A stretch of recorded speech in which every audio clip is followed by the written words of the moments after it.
August 1945. The Imperial Japanese Navy that struck Pearl Harbor 4 years earlier lay in ruins across the Pacific. The question haunting planners wasn't what had been destroyed, but what would happen to what remained. The answer would reshape Japan and the balance of power in Asia for decades. To understand what was lost, we need to grasp what the Imperial Japanese Navy had been. In December 1941, when Japanese carriers launched their aircraft toward Pearl Harbor, they represented one of the most formidable naval forces ever assembled. The fleet included battleships like the Yamato, the largest ever built, with guns so powerful they could fire a shell, weighing as much as a small car over 20 miles. Japan possessed aircraft carriers that had perfected the art of naval aviation. Their destroyers were fast and deadly. Their submarines prowled the Pacific. Their naval aviators were among the best trained in the world. This navy had been built over decades with meticulous care. After defeating Russia in 1905 at the Battle of Tsushima, Japan had established itself as a serious naval power. The Washington Naval Treaty of 1922 had attempted to limit Japanese expansion, restricting their fleet to a size smaller than Britain or America. The Japanese had resented these limitations deeply, viewing them as an insult to their national pride and an obstacle to their imperial ambitions.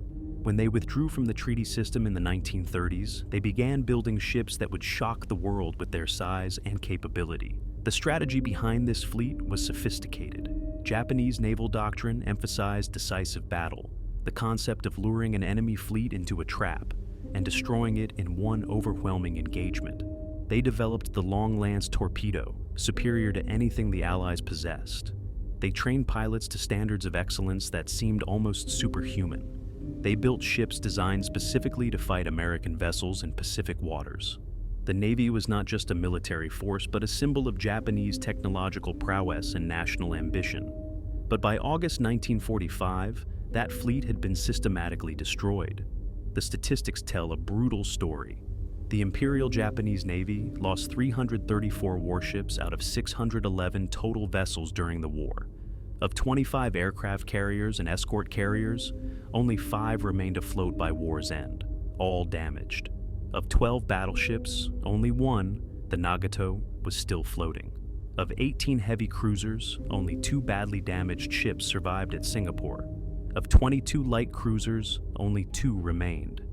Of 177 destroyers, merely 5.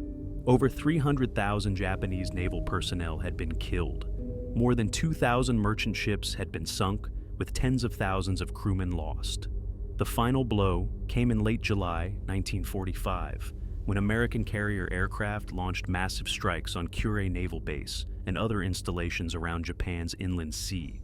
In a series of devastating attacks, American pilots systematically hunted down and destroyed what remained of the Imperial Japanese Navy.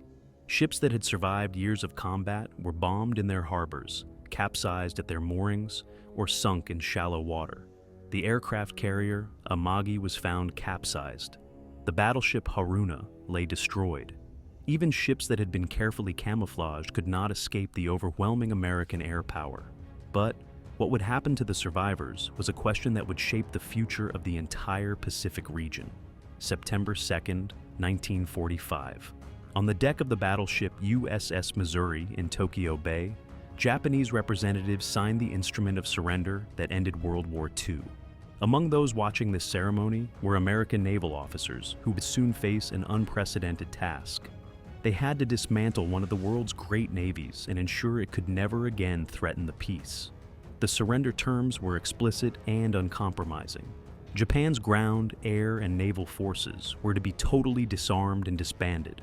The Japanese Imperial General Headquarters and General Staff were to be dissolved. All military and naval materials, vessels, and installations were to be surrendered or destroyed. Industries primarily military in character were to be eliminated. These measures were designed to accomplish the permanent and complete disarmament and demilitarization of Japan. General Douglas MacArthur, appointed Supreme Commander of Allied Powers, took charge of the occupation on September 6, 1945. His headquarters, known as SCAP, would control every aspect of Japan's transformation from wartime empire to demilitarized nation. Within days, American forces began landing throughout Japan. the U.S. Navy established major shore facilities at the former Japanese naval bases of Yokosuka and Sasebo. These bases, which had built and maintained the Imperial Japanese Navy, now became centers for its systematic destruction. The task was enormous. Over 10,000 American mines and 55,000 Japanese mines littered the waters around Japan and the inland sea.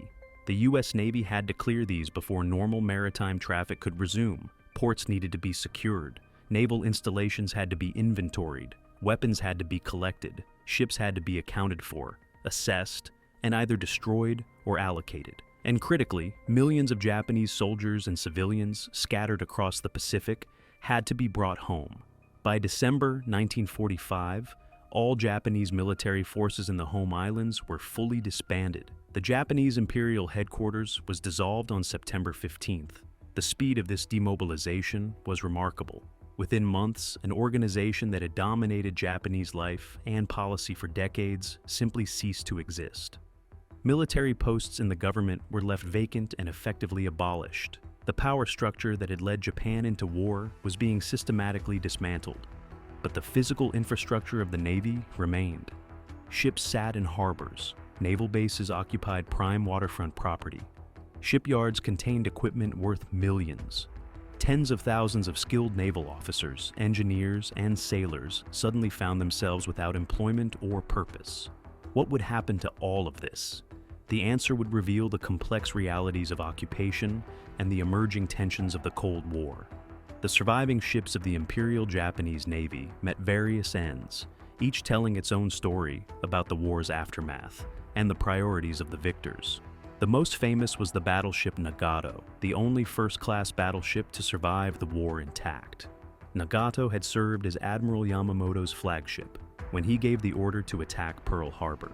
The Americans made special efforts to find and destroy her in the final months of the war, but Japanese camouflage techniques had kept her hidden.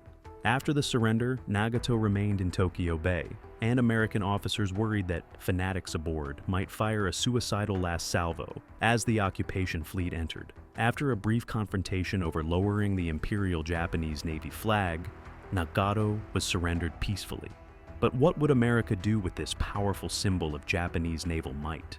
Nagato was far too old to serve usefully in the United States Navy, which had a surplus of aging battleships of its own. The decision was made to use Nagato in the atomic bomb tests at Bikini Atoll in July 1946. She was positioned near the blast zone for Operation Crossroads, the first post-war nuclear weapons tests. Nagato survived the first atomic explosion, but was heavily damaged. The second test, an underwater detonation, created a massive column of water that engulfed several ships. Nagato remained afloat for 4 days after this blast, before finally sinking on July 29, 1946. The battleship that had symbolized Japanese naval power ended its existence as a guinea pig in America's atomic experiments. Other major warships were distributed among the Allied powers as reparations. The destroyer Yukikaze, one of the very few destroyers to survive the entire war despite participating in major battles from the Java Sea to Leyte Gulf, was transferred to the Republic of China in July 1947. Renamed Tan Yang, she served in the Chinese Nationalist Navy before eventually being captured by communist forces.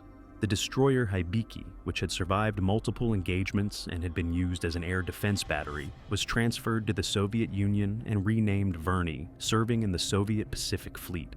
The heavy cruiser Myoko, badly damaged and unable to move under her own power, was examined by British engineers before being scuttled in the Malacca Strait in 1946. The submarine I-400, one of the largest submarines ever built by the Imperial Japanese Navy and designed to attack the American mainland, was captured by the U.S. Navy in August 1945 near Yokosuka. American engineers studied its revolutionary design, which included the ability to carry and launch aircraft before scuttling it, to prevent the technology from falling into Soviet hands. Most of the remaining ships met more prosaic ends, though each represented the closure of a chapter in naval history. The battleship Haruna, which had participated in numerous major engagements, including the attack on Pearl Harbor and the Battle of Leyte Gulf, was found capsized at her moorings in Kure after American airstrikes in July 1945. She was eventually raised and scrapped in 1946. The aircraft carrier Amagi, which had been under construction and was never fully operational, was discovered capsized at Kure and broken up where she lay. The process of scrapping the fleet was methodical and extensive. Occupation forces dumped over 2 million tons of unused munitions and war materials into the sea, clearing naval magazines and weapons storage facilities that had once supplied the world's third-largest navy. Ships that were too damaged to be useful were systematically cut apart in Japanese shipyards. The work of breaking up the fleet provided employment for thousands of Japanese workers in the immediate post-war years, offering wages in an economy devastated by defeat.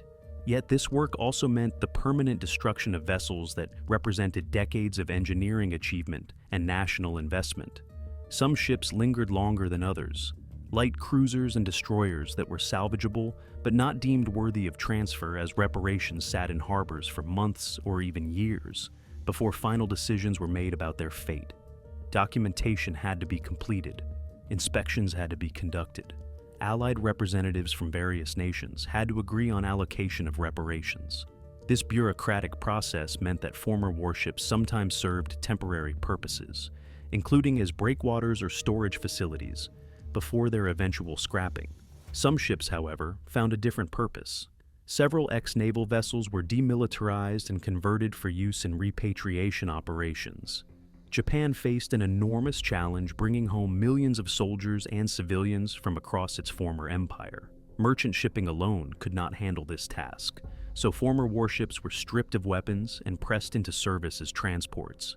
These vessels made numerous trips across Asian waters, bringing Japanese nationals back to the home islands from China, Korea, Southeast Asia, and the Pacific Islands. The destruction of ships and equipment was one thing. The dismantling of a naval culture and the fate of tens of thousands of naval personnel was another matter entirely. The Imperial Japanese Navy had been more than a military organization. It had been a way of life, a source of national pride, and for many men, their entire identity and purpose. Thousands of naval officers suddenly found themselves without careers or prospects. Many had spent their entire adult lives in service. They had trained at the prestigious Naval Academy at Itajima. They had studied naval tactics, engineering, and strategy. They had commanded ships, led men, and devoted themselves to their nation's naval dominance. Now, they were ordered to return to civilian life in a country devastated by war and occupation. The adjustment was difficult for many. Some former officers found work in Japan's recovering maritime industry, using their nautical skills in merchant shipping. Others became teachers, sharing their knowledge of navigation, engineering, or languages with a new generation. Some struggled with the transition, unable to find a place in the new Japan that was emerging under American occupation. A significant number faced war crimes trials, accused of atrocities committed during the conflict. The trials conducted in Tokyo and elsewhere prosecuted numerous Japanese military leaders for crimes committed during the war. While many of these trials focused on Army personnel responsible for actions on land, naval officers were not exempt. Commanders who had ordered actions that resulted in harm to prisoners or civilians faced judgment. The process was complex and controversial, with questions raised about victors' justice and the application of international law. For enlisted sailors and petty officers, the situation was equally challenging and often more desperate. These men had performed every role necessary to keep a vast fleet operational. They were mechanics who understood the intricate machinery of warships. They were gunners who had trained to fire weapons with precision. They were cooks who had managed to feed crews on limited rations. They were signalmen who had communicated across vast distances using codes and procedures.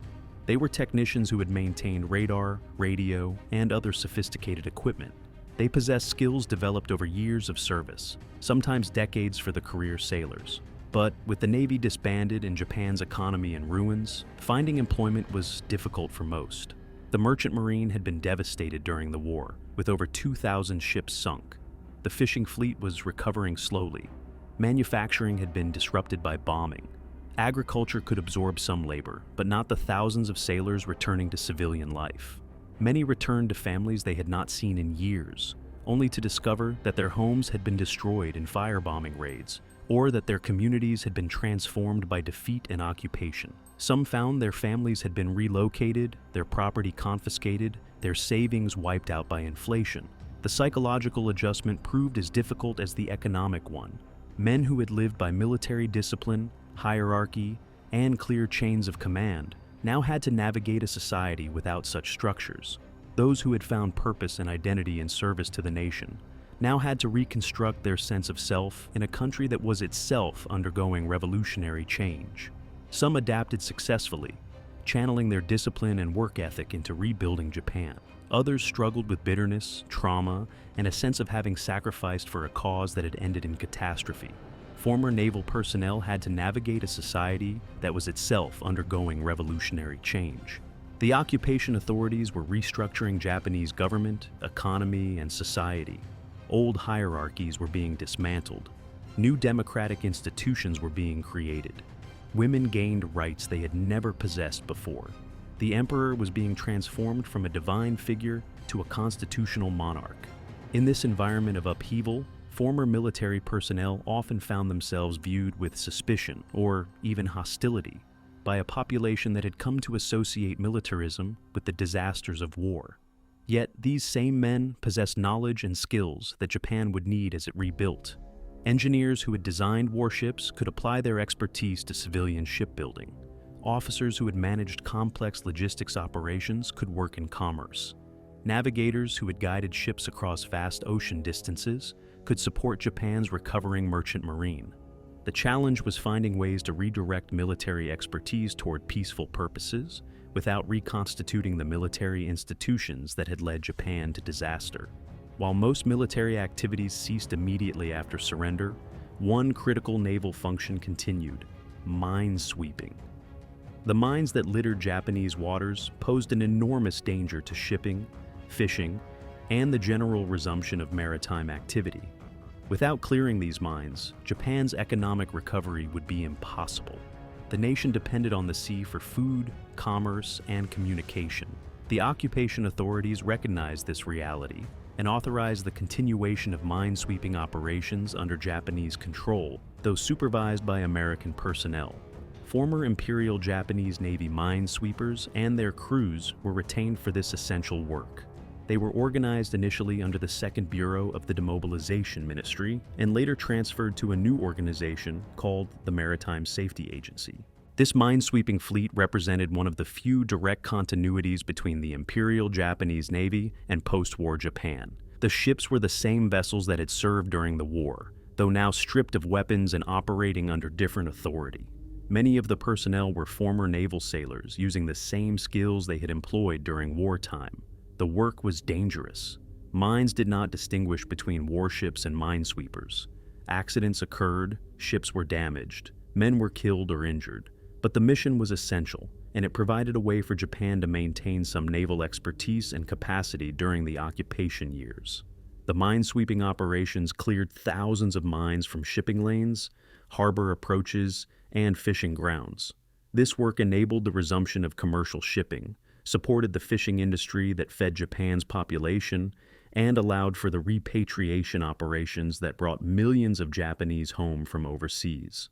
The Maritime Safety Agency, established in May 1948, took over not just minesweeping, but all maritime law enforcement, search and rescue, and coastal protection responsibilities.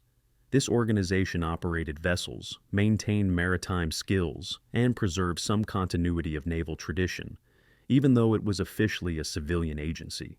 In practice, the Maritime Safety Agency became a repository for naval expertise during the years when Japan was prohibited from maintaining military forces. The most significant long-term impact on Japan's naval future came from the new constitution imposed during the occupation. Drafted largely by American officials in MacArthur's headquarters and presented to Japanese leaders in 1947, this constitution contained Article 9, one of the most unusual provisions in any national constitution. Article 9 stated that the Japanese people forever renounced war as a sovereign right of the nation and the threat or use of force as a means of settling international disputes. It further specified that to accomplish this aim, land, sea, and air forces, as well as other war potential, would never be maintained. the right of belligerency of the state would not be recognized. This article was revolutionary and reflected the occupation's determination to prevent Japan from ever again becoming a military threat. American planners believed that Japanese militarism had been the root cause of the war, and that eliminating military forces entirely was the only way to ensure lasting peace. The constitution they drafted envisioned a Japan that would rely on international organizations and the goodwill of other nations for its security. At the time, this vision seemed plausible. Japan was devastated, occupied, and in no position to resist American demands. The United Nations had been created with the hope that it would provide collective security and make national military forces less necessary. The occupation authorities believed they were creating a new model for international relations, one in which nations would resolve disputes through diplomacy rather than force. But even as the Constitution was being debated and ratified, international circumstances were changing in ways that would make its promises increasingly difficult to maintain. The Cold War was beginning to reshape global politics. The relationship between the United States and the Soviet Union, allies during the war, was deteriorating rapidly. China was in the midst of a civil war that would soon result in a communist victory. Korea was divided and tense. In this emerging environment, the question of Japan's defenselessness began to trouble American strategists. The outbreak of the Korean War in June 1950 fundamentally altered American policy toward Japanese militarization. When North Korean forces invaded South Korea, the United States rushed troops from occupation duty in Japan to the peninsula. Suddenly, Japan's defenselessness became a strategic liability rather than a triumph of demilitarization policy. American planners worried about Japan's vulnerability and the strain that defending Japan placed on American military resources that were needed elsewhere. General MacArthur, still serving as occupation commander, ordered the creation of a National Police Reserve in July 1950. This force of 75,000 men was officially a police organization, but it was organized, equipped, and trained along military lines. The distinction between police and military forces became increasingly blurred. In 1952, this organization was renamed the Safety Force and expanded to include maritime elements. That same year, 1952, marked a turning point. The Treaty of San Francisco, signed by 49 nations, officially ended the occupation and restored Japanese sovereignty. Japan regained control of its own affairs, though American military bases remained throughout the country. With sovereignty came the need to address security more directly. The Safety Security Force was formed within the Maritime Safety Agency, incorporating the minesweeping fleet and other vessels, mainly destroyers given by the United States. These vessels represented the rebirth of Japanese naval capability, though carefully limited and framed as defensive. The first ships were former American destroyers transferred to Japanese control in 1954. They were older vessels, not capable of projecting power across vast distances, but sufficient for coastal defense and anti-submarine warfare. In 1956, Japan received its first domestically produced destroyer since World War II, the Harukaze. This ship, built in Japanese shipyards using Japanese technology, marked a symbolic return to naval construction. In 1954, the Japan Self-Defense Forces were officially established, and the maritime component became the Japan Maritime Self-Defense Force. This organization was carefully structured to comply with Article 9's restrictions while still providing for Japan's defense. The government interpreted Article 9 to allow military forces for self-defense purposes, even though the plain language of the Constitution seemed to prohibit all military forces. This interpretation became the official position, though it remained controversial and subject to ongoing debate in Japanese politics. The transformation was remarkable. In less than a decade, Japan had gone from complete naval disarmament to possessing a modest but capable maritime defense force. The ships were modern, the training was professional. The mission was clearly defined: defend Japanese waters, conduct anti-submarine warfare, and support American naval forces in the Western Pacific as part of the U.S.-Japan Security Alliance. The focus on anti-submarine warfare reflected the strategic realities of the Cold War. The Soviet Union maintained a large submarine fleet in the Pacific, and American planners worried about these submarines threatening sea lanes, attacking American carriers, or interdicting trade. Japan's geographic position made it ideally suited to support anti-submarine operations. Its islands formed a barrier between the Soviet Pacific Fleet and the open ocean. Its extensive coastline provided numerous bases. Its economy depended on maritime trade, giving Japan a direct interest in maintaining secure sea lanes. The Japan Maritime Self-Defense Force developed expertise in anti-submarine warfare that became world-class over the following decades. Japanese ships equipped with advanced sonar systems could detect submarines at significant distances. Japanese maritime patrol aircraft, including P-2 Neptune and later P-3 Orion aircraft, could track submarines across vast areas of ocean. Japanese naval personnel trained alongside American counterparts at facilities in Japan and the United States, learning the latest techniques and sharing intelligence about Soviet submarine operations. This specialization made Japan a valuable ally without requiring the construction of a balanced fleet capable of power projection or offensive operations. The geography of Japan made this mission natural and necessary. The Japanese archipelago forms a barrier between the Soviet Pacific Fleet's bases and the open Pacific Ocean. Soviet submarines leaving Vladivostok or Petropavlovsk had to pass through straits that could be monitored. The Sea of Japan became a key area for submarine detection and tracking. The narrow passages between Japanese islands provided natural choke points where anti-submarine forces could concentrate their efforts. Japan's extensive coastline provided numerous potential bases for maritime patrol aircraft and surface vessels. Furthermore, Japan's economy depended fundamentally on maritime trade. As an island nation with few natural resources, Japan imported raw materials and exported finished goods. The security of sea lanes was not just a strategic abstraction, but an economic necessity. Any threat to shipping directly threatened Japanese prosperity. This reality gave Japan a direct interest in maintaining secure sea lanes that aligned perfectly with American Cold War strategy of containing Soviet naval power. The emphasis on defensive missions also helped manage the complex political sensitivities around rearmament that persisted in Japanese society. Japanese public opinion remained strongly anti-militarist throughout the post-war period. Memories of the war's devastation were fresh and painful. The atomic bombings of Hiroshima and Nagasaki had left deep psychological scars that shaped national attitudes toward conflict. The suffering inflicted and endured during the war created a genuine cultural shift away from militarism. Many Japanese genuinely embraced the pacifist ideals expressed in Article 9, seeing them as protection against the mistakes of the past. Rearmament was controversial and faced significant domestic opposition from political parties, citizen groups, and large segments of the population. By framing the Maritime Self-Defense Force as purely defensive and focused on specific missions like anti-submarine warfare and coastal defense, the Japanese government could justify its existence while minimizing political backlash. The ships were called escort vessels rather than destroyers. Personnel wore uniforms that were similar to, but distinct from the Imperial Japanese Navy. The flag was different. The traditions were carefully managed to emphasize discontinuity with the past, while still maintaining professional naval standards. 70 years after the end of World War II, the Japan Maritime Self-Defense Force operates a modern fleet of approximately 164 ships and 50,800 personnel. It possesses sophisticated destroyers equipped with advanced missile systems. It operates helicopter carriers that can support anti-submarine operations.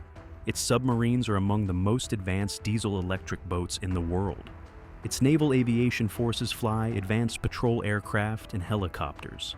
By most measures, it is one of the most capable naval forces in Asia, though still significantly smaller than the American or Chinese navies. This transformation from the ruins of 1945 to a modern maritime force represents one of the most remarkable military developments of the post-war era. The Japan Maritime Self-Defense Force maintains continuity with some aspects of Imperial Japanese Navy tradition, while firmly rejecting the militarism and aggression that characterized that earlier force. The modern service emphasizes its role in peacekeeping, disaster relief, humanitarian assistance, and international cooperation rather than conquest or domination. The facilities at Yokosuka and Sasebo, once centers of Imperial Japanese Navy power, now serve both American and Japanese forces. Ships that would have been unimaginable enemies in 1945 now operate side by side. Japanese and American sailors train together, share intelligence, and coordinate operations. The alliance between the former enemies has become one of the cornerstones of Asian security.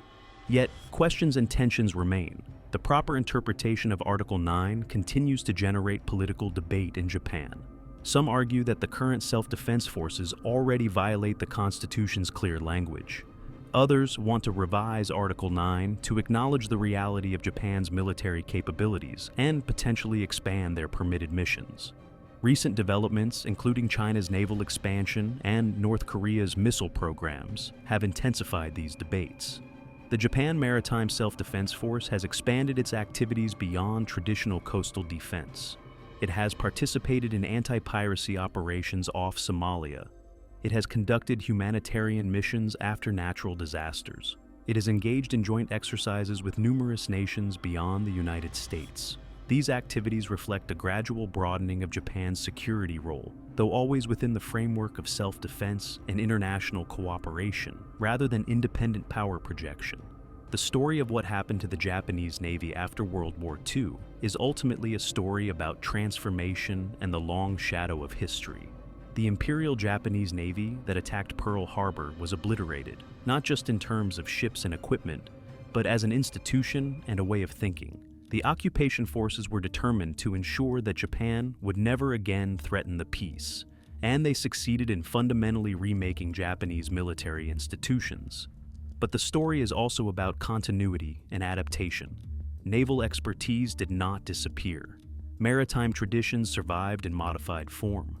The skills required to operate ships, navigate waters, and maintain naval forces were preserved through organizations like the Maritime Safety Agency, and eventually channeled into the Japan Maritime Self-Defense Force. Japan's identity as an island nation dependent on the sea remained unchanged, and that reality meant some form of maritime capability would always be necessary. The transformation was possible because of specific historical circumstances. American occupation provided the framework and the resources. The Cold War created strategic needs that made Japanese rearmament desirable from an American perspective. Japanese leaders successfully balanced competing demands: the need for security, the constraints of Article 9, the desires of the American ally, and the sensitivities of the Japanese public. This balancing act continues to shape Japanese defense policy. The former enemies who fought devastating naval battles across the Pacific became close allies.